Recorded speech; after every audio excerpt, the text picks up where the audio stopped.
Tahun lepas je kes denggi ada dalam 40,000 kes, compare dengan tahun 2021 oleh data yang dilepas oleh KKM hanya 19,000 kes. So hampir 100% ataupun double the amount of dengue cases just last year. Dengue ni memang bahaya, dia boleh membawa kematian dan dia akan membawa kepada pendarahan yang berpanjangan kalau tak dijaga. So apa dengue ni sebenarnya kan? Oh, dengue je nyamuk je dengue. So dengue ni is a type of virus lah. So virus dengue ni hanya akan dibawa oleh nyamuk Aedes. Apa nama saintifik nyamuk ni? Aedes aegypti. So bentuk nyamuk ni lebih kurang macam hitam putih, bentuk-bentuk zebra sikit tau. So bila seseorang kena digigit oleh nyamuk yang membawa virus, dia akan transmit virus tu ke dalam manusia. So kalau nyamuk tu tak ada virus, dia tak akan transmit dengue. So the virus itself yang dibawa oleh nyamuk is the one that cause dengue.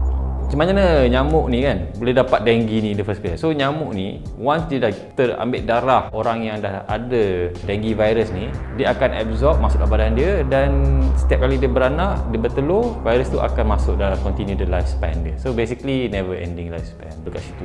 So macam mana nyamuk Aedes ni punya lifestyle ataupun macam mana aktiviti harian dia? So masa tengah hari tu dia akan nyorot tempat gelap. Dia memang suka tempat gelap, so dia akan nyorot dalam almari, bawah katil, tempat yang gelap dia akan just hibernate lah, mesti tidur lah kan. So time malam dia jadi aktif sebab time tu lah dia boleh terbang, dia boleh keluar, time gelap dia boleh hinggap. So untuk kita keluar petang-petang, malam-malam, kita tak tahu tempat tu ada Aedes tak ada. So memang bagus kalau kita spray insect repellent lah kat badan kita. Kalau kat rumah tu mungkin boleh letak kelambu, tutup tingkap time malam, spray sikit ubat nyamuk sebelum tidur.